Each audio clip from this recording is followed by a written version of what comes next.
Hey, fight fans, welcome back to Carl Prusa MMA. Today, we got a reoccurring guest on the show. We had him on the show a few weeks ago. Plans change. He's got a new fight going down tomorrow for Boroka 2. He is the Soul Snatcher. He is the one. He is the only. He is Mr. Dylan O'Sullivan. He's taking on Trent Miller tomorrow. Dylan, man, you're about 24 hours from the contest. How are we feeling? I'm feeling great, man. I've been rehydrating, refueling since 2 p.m. So I guess we're now 6 hours into that, and I feel great. I'll probably go get something to eat, a little more, something to eat here in a bit. But the weight cut went smooth. Everything's been smooth, and I'm just ready to perform, man. It was wild getting the switch up of the fights and everything, but that's fighting. You got to be prepared for whatever's going to happen. So originally you're supposed to fight over at APFC against Roland Dunlap for that title. What exactly happened? When did you figure out that it wasn't happening? I'm not for certain exactly. I believe like he hurt his left elbow. My guess is he probably had the injury for a little bit, was hoping he could push through it. Then he couldn't get it to do what he needed to do. You know, it's a big fight, title fight for a big promotion. He fought for their title already, and in the no contest, my guess, he was pushing himself. He wanted to fight, then he couldn't. The injury, he went and got an MRI, I believe, and came back that he wasn't going to be able to fight. They dropped my fight. I was hoping they were going to find me a new opponent. I think it was only like 6 or 7 days before the fight was supposed to happen, so they didn't have much time. And I just stayed training, getting ready like I was still fighting. They were going to find me an opponent. I'm not really sure what happened. They had 2 other middleweights that were on the card they fought for the title. Now John Kunneman is their title holder, and they said I can fight the winner of that, but I didn't want to sit around and wait till June to fight. So my manager, Ed, is the man, and he found me this opportunity. He told me, it's crazy because he said he had like a bunch of these middleweight opportunities, that popped up, but he didn't have anyone he needed to get him to take the fight because I already had a fight. He has another middleweight. He might have 1 or 2 other middleweights, but they had fights as well. And he ended up reaching back out to the guy for this Trent Miller fight, and it hadn't got matched, and it just worked out perfect.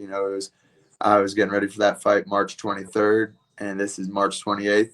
So 5 days later, to be able to just roll right into it and not have to, wait 2 weeks or 3 weeks or even 1 month was a great thing. So I was very grateful for Ed to find me this fight in this situation for me. It's crazy to see how mixed martial arts has evolved. At one time, 15, 20 years ago, guys would train, they would fight, and they might get fat for 2, 3 months. They'd stay on the couch. They wouldn't wait for a while to go to the gym. Now, to make it to the UFC, to make it to these big shows, you have to train year round. I mean, if you're not training almost every single day, you're not going to be successful in this landscape. With the fact that, you train as much as you do, is it such thing as a short notice fight? I mean, is that even a thing anymore? I don't really think so. Like you said, if you got out of shape and you weren't really in the scenario to be getting ready for the fight and it happens like that, then it's a short notice. This one to me was not short notice at all. Like I said, like you said, I've been training, I've been getting ready, and being able to just roll right into it is great. But I would say normally it would be a short notice if the person was taking their time. Some people after fights, like to take a little time off. Not as much time as they did back in the day, but maybe even just a month or a week or 2. Some people I know will do that. So to answer the question, sorry, I kind of talked in a circle there. To answer the question, no, I don't think that there should be a such thing as a short notice fight because you should stay ready, always be ready, especially at the level when you're a pro in the regional scene, getting that possible opportunity to get called up to the UFC or PFL is, you don't want to get that call and not be prepared. So staying ready is very important. You know, in previous interviews, we've talked about the crazy sacrifices that fighters have to go through, the crazy lifestyle, the highs, the lows. We've also talked about the importance of the mental side. Obviously, when you have a situation like this, when originally you have a big title opportunity that kind of gets taken away from you for factors outside of your control, is this where the mental piece comes in? Is this where you need to be a mentally sound fighter to make it through this? 100%. We cannot control the variables and the things that happen to us externally, but we can control what goes on inside of our mind internally. So I believe that it's very important to give the response that you want. And my response that I want is always just cool, calm, and collected. I keep that written on my vision board because it's something I feel if you go at anything with a cool, calm, and collected mindset, you can take on anything. I like to think I'm ready for whatever comes my way, because you never know.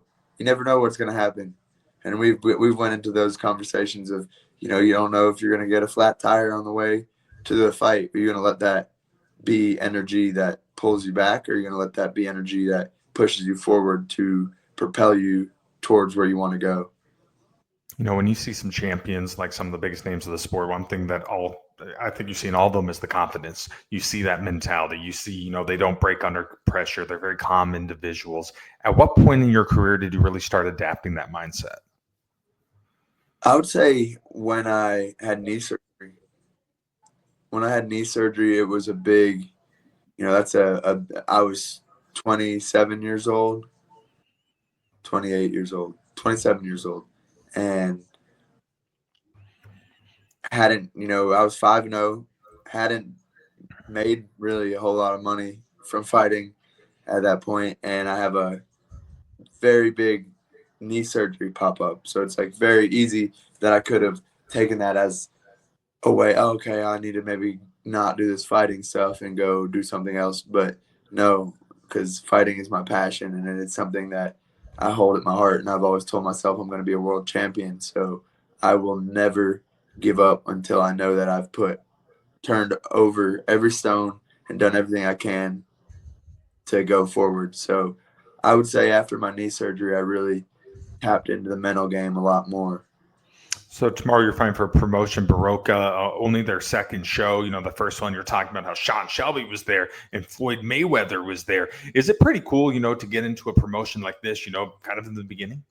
Yeah, it is. It's super cool to be able to say now, I fought on Boroka too, because from the looks of it, it looks like it's going to be a very good promotion. The production, the way everything's been ran so far has been very smooth. There were some in the state of Nevada, you need to get different medicals. Like I had to get, so I came out here on Tuesday morning.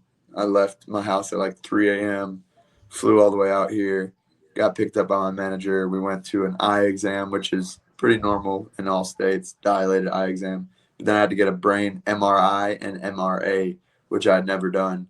And to get those done back home, it would have been like $1,500 because I don't have insurance. So I flew out here because it was $565, but they were able to get all that lined up to where I came. Well, my manager also did a lot of that, but so then we went and got a physical because I had a physical from my Wisconsin fight, but there was complications in that. There's always complications in the paperwork stuff, and any way that they can get you to pay a little more money, it seems like you end up having to. But then my blood work, I guess my hepatitis B, it wasn't the correct form. It needed to be like a surface antigen or something. I don't know. So I get a call last night at 7:30. I was about to do a little bit of maybe weight cutting, and my manager's like, "Hey, you got to go 5 a.m. in the morning to go get blood drawn." So they were able to get me set up to get my blood drawn at 5 a.m. so that it could be back for results today. And just seeing that the way that they gave me a goodie bag, so I have like a T-shirt, I got sunglasses, I got a hat, and really it's kind of wild. But at this point in my career, when a promotion gives me a T-shirt, I'm happy about it. I'm like, man, and they're like, you got to keep your gloves. It's funny that those are the things that make me happy. I'm like, oh, this is a good promotion. If you give me a T-shirt, I'm happy. So it is cool to be able to say that I'm going to be at the starting one of the pioneers of Boroka promotions. Absolutely. It's also cool that it's in Las Vegas, the fight capital of the world. You're a vision guy. Obviously, you have dreams and aspirations, fighting the UFC, fighting the big shows like that. Is it kind of cool, to be driving around maybe T-Mobile Center, Oh yeah, Apex, seeing all these things and being like, you know what? If this goes well and I continue on this trend, I could be here in a couple of years. exactly. That was the mindset of getting this fight too. Is I'm going to be fighting in Vegas when I get in the UFC. So we went by the PI, and it was cool. Like walking out on the strip, someone actually was like, "Oh, that guy, he looks like an MMA fighter." It's always funny. Like someone just will, I don't know. It just gets me a good laugh. It definitely makes you feel good too because it's like, oh, he noticed that I'm an MMA fighter. I guess it's pretty silly, but it is also pretty cool. And I feel it's something I need to get used to is being out here in Vegas for sure. Yeah, absolutely. Usually, a lot of times you're with your boy Darian Abbey, one of your Yeah. best friends. He actually has a fight tomorrow night. Pretty big fight against Alex Nicholson. It's kind of weird not being with him for this one. It is a little different, but we've had fights where I wasn't in his corner, or when we fought on XFC together, we fought, it's like we weren't in each other's corner. Then we were both fighting. It would have been pretty cool for me to get on XFC, and because we both lost our fights on XFC that night, and it would have been cool if we both went and redeemed ourselves. But I'm excited to get to fight in Vegas and the opportunity I have in front of me, just as much as if I would have got to go fight over there. I know he's got teammates there and guys that are great for him in his corner. So I believe that he's gonna put on a big show tomorrow. He's really been making some big changes, and I feel he's gonna he's gonna put on a good performance. I think I see a knockout. So 'Cause tomorrow, that's a barn brawler. They're gonna go battle it out. absolutely. So tomorrow night you're taking on Trent Miller. A guy trains over at Extreme Couture in Vegas. Overall, what do you think of him as an opponent? I think he's a good opponent. He's 6-2. He has some finishes. He has a lot of power. I can tell he's got a lot of muscle, but muscle, that only does he so much. It looks cool, but I know he's gonna have power, and he is a calculated fighter. He doesn't come crazy with any nonsense, but he does like to blitz when he gets his opening to go for big shots because he wants someone to swing. He wants someone to stand there with him and stay in the dog fight, and hopefully he catches them. That's how I've seen his success is getting on the inside and doing that, and he's gonna have a tough time with that. We'll just say that. Your past couple of gloved MMA fights, obviously been some tough guys. Obviously, you have Miller coming up here, Thomas Ling, both top prospects. For you at this stage in the career, to try to make it to the big shows, is this the type of competition that you need to be fighting? 100%. I need to be fighting guys that are good. I'm not here to fight someone just to build my record up. I want to show that I'm ready for the next stage. I'm ready to show whoever wants to see. I will prove. And I believe Trent Miller is a great opponent for me to prove that with because he's at Extreme Couture training with high level guys and he has a good record. So I go in there, I shut him out, put him to sleep. I think that's a good showing for me. You mentioned not wanting to try to like pad your record. MMA has changed. It's evolved. There's so many more regional shows now. And one thing we're seeing is we're seeing a lot of young kids making the UFC 10, 11, 9, 8 and 0. They get to the UFC and some of them are out of the UFC after one contract. And you have some promotions out there who I wouldn't say easy matchups, but they're handpicking opponents. I mean, you can tell it's very favorable matchups. These guys get built up and they're not ready for the next level. How do you think this is starting to impact mixed martial arts? I It does make it to where it's everything, is political. We live in a political world and it that makes it very political because being able to build your record up is political because no one's going to do that for you unless they have belief in you and they can find because it's I fought a couple guys. I mean, I've went through fights where I had 9 different opponents when I first started at the beginning. I was 1-0, and nobody wanted to fight. But the crazy thing, nobody really wanted to fight you they were 1-0 or 2-0. It's the guys that are, but that's the thing with the fight world is the guys that are 2-12 that'll fight anybody, and they're gonna show up like that. Those are the guys that the promoters on the lower end, they look for those guys because they know, like, hey, this guy's gonna come and show up because he's gonna get his $500 or his $1,000, and he's happy with it. He gets to do that experience. And I still give my props to those guys because it takes a lot to get in that cage, especially if you're going against a high level opponent that could hurt you, and you just go on in there for $500 or $1,000. So I think it tarnishes the sport some, but not really. Because if someone gets to the UFC and it gets shown they're not meant to be there, they usually get let go. And I think it only really hurts their career. It doesn't really hurt if you're good enough, you're gonna get there. Is the way that I always like to think about it. Is it shouldn't be you have to do all this strategy to get there. Your fighting should do the job because that is our job. You're coming in this one, bit of a scenery change, move from South Florida back to Tennessee, working with your brother on the gym there. What's the mindset right now, man? How was this whole adaptation for you? It's been great. I've been surrounded by people that truly love me my whole camp, my brother, getting to have that relationship built back with him where he's coaching me every day. It's been great.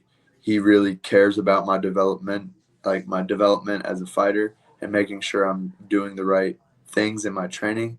So having that constant reassurance of doing this, doing that, and we watch the films together and we game plan and doing all that. It's been a great job for me to get that, and also having my uncle to do some conditioning for me has been great, and getting to coach the kids that are coming to my gym. It's been awesome. I get to go out to fly to Vegas. They've all been psyched to get to see me fight, and I get to go show them what it's like to go get a dub out here in Vegas. So I feel it lifts me having others that I can influence to do what I'm doing. Not to dwell on it much, but we're coming off of two fights that didn't go, as well as we hoped. Does that burn a fire? I mean, does that light even more of a fire coming to this one? I think of 2024, I didn't win a fight. And that is a pivotal moment for me in my career because this year, all I got to say is watch and see.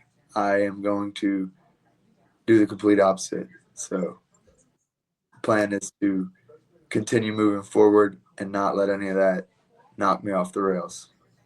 In a perfect world, is this the year that, you really solidify yourself in the regional scene and set you up maybe next year at the end of the year for one of those big shows? 100%. And that's where I feel always being ready is important. That's why after this fight, I'm going straight in the training for the next fight. I'm not going to take any time off. I do have a little bachelor party for one of my good friends that's going to happen. We're actually doing something pretty cool. We're going something really cool. We're going to the Frying Pan, which is like an oil rig that's outside of Wilmington, I believe it is, and we stay out there for like 2 nights. And he's big into like scuba diving and stuff like that. So it's gonna be pretty wild, but not that wild, not as wild as what you would think for most bachelor parties, but in a different sense. It's gonna be very cool, unique experience. But that's only gonna be 2 or 3 days, so it's not even gonna take me that far off my training.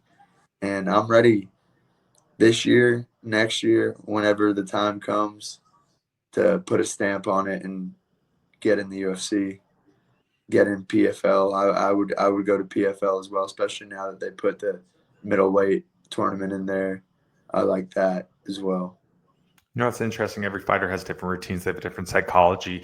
For you, when it comes to fight week, when it comes to fighting, when do you really start feeling the moment?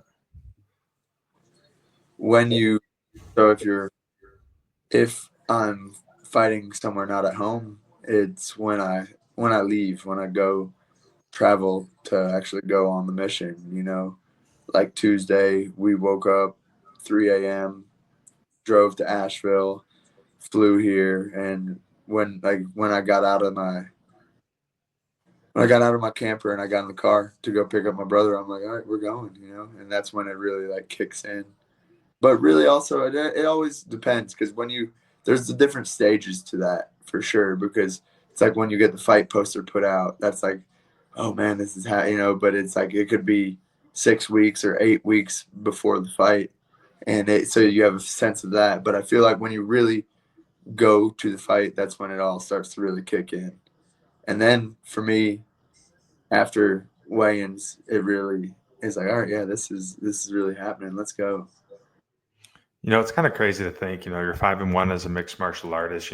Obviously you haven't reached the goal quite yet, but you've got to do things that probably 90 to 95% of the people who attempt mixed martial arts, don't get to do. Obviously, go over to train in Thailand, get a fight on Karate Combat, get a fight on some very well regional promotions, at one time getting title fight opportunities. Is it crazy to see from where you started to what's already accomplished? 100%. 100% it is. It's easy to just be so focused on the UFC or PFL or these bigger promotions. But when I do take a step back and I look at what I've done, I'm very proud of myself. I've come a long way. I've done this for 14 years. I now own a gym with my family, which is a dream come true in itself. And I've fought, I believe it's like 35 or so times between amateur and professional. And I've done 2 versus 2 fights. I've fought matchroom. Yeah, 2 versus 2 is What is that? What is a 2 versus 2 fight? Yeah, and my brother, my brother was my teammate, and we fought 2 versus 2. It was the arena combat. It's called the Hip Show, and we fought 2 cousins actually in Virginia. Yeah, and it was pretty cool. It was basically like it was a 40 by 40 cage, and there was obstacles, and this came over from Russia, and it looks like parkour MMA. And you like start in the middle on like a table, like me and my brother on this side, the 2 dudes are opponents on the other side, and they say like go, and then it's like each obstacle. So if me and my brother went and got on top of this obstacle, like they have like a tabletop, but there's no middle, like it's like I don't know how to fully explain it, but if we got on that, they would have to try to get us off of it, and if we stood on it for 10 seconds, we get like 5 points. Then if I get significant strikes, it was like 2 points. If I got a takedown, it was like 2 points. And they really promoted you to want to have action. Like it was like I had a guy in a triangle choke, like literally in a triangle choke, and I didn't finish it in like 10 seconds, so they stood us back up. Like it was just an action-packed fight, and it was also we were the first 40 to ever do it in America, so it was chaotic but really cool because my brother, he was like all about the strategy. He's a very critical thinker, so he was going and talking to the Russians and like asking what their strategy was, but at the end of the day, it came down to it like everyone just fought, and that was the most tired I'd ever been in any fight ever. I believe right after the fight, like, people that came to watch us, like, are trying to talk to us, and me and him just looked at each other, and we were like, hey, guys, we got to go to the back because we couldn't even, like, talk to people. We were so tired. And in the 3rd round is when it could go to – you could do submissions. The first 2 rounds, no submissions, just wanted action. And then 3rd round, you could do submissions. That's when, like I said, I had the guy in the submission. They stood us up. And the guy dropped his mouthpiece. And I look over, and my brother's on the cage, and our opponent had my brother against the cage. Like, my brother wasn't in any harm or anything, but he's wrestling on the cage. And that guy was the guy who I went against in the 1st round. And in the 1st round, he would run, and he would go hit my brother. Because, like, you could just blindside each other. So I'm, like, trying to yell to my brother, like, gee. But, like, he can't hear me. And so I'd have to watch my brother take like one good clean shot that this guy would get him with. And he did it like 2 or 3 times. And then my brother was fighting that guy. And so this is 3rd round. Fast forward back to where we're at. I have the guy in the triangle. They stand us up. and he dropped his mouthpiece. And then I look and I see that he has my brother on the cage, and I just run up and I just clean clock this guy, like hit him with everything. He's like on the cage, like holding him, and I just boom, and his head flies up, and I jump right on his back, put a rear neck choke on, and tap, tap, tap. Then it goes to 2 versus 1, and we had the guy in a double arm bar at one point. Basically, when the guy turned and ran, and I like caught him and tackled him off the thing, and I'm holding his legs, and my brother's like punching him, trying to get him an arm bar, and that's when then I moved up, and we both were trying to arm bar him. We were both hammer fisting him, and then they finally called it. He like tried to like crawl up under this table, so he almost like it was kind of hard for us to move around because we're like under this table trying to like punch this guy. But we got him out of there, and then we got the dub. That reminds me of, I don't know if you're a big wrestling fan, but the tables, ladders, and chairs tag team matches. That's exactly what it reminds me of. It was gnarly. I mean, 40 by 40. Think of that. That's like huge. Like it was definitely one of the coolest experiences I've ever had in my life. And it was crazy too, though, because walking out to a cage by yourself is a different feeling. But when I'm walking in there with my brother, it was like, what's this? This ain't nothing, Like, and walking into the cage it's awesome. Honestly, walking to the cage is one of my favorite parts of the fight. That's when I feel like you really get brought into the moment, and the present time is then, So it was really cool to get to walk to the cage with my brother and do that experience with him.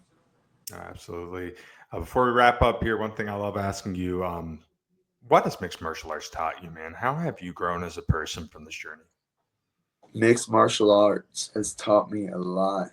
It's taught me how to live life truthfully, because just like in an MMA fight, if you let anything minor bust you down, you're gonna lose a fight.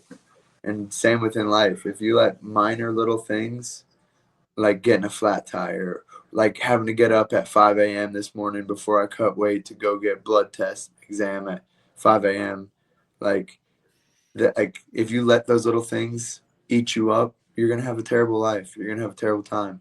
Just like in fighting, if you have to stay focused on the task at hand. So I feel martial arts has taught me discipline. It's taught me how to respect others, and I'd say those are the 2 main things I've gotten from martial arts are respect and discipline.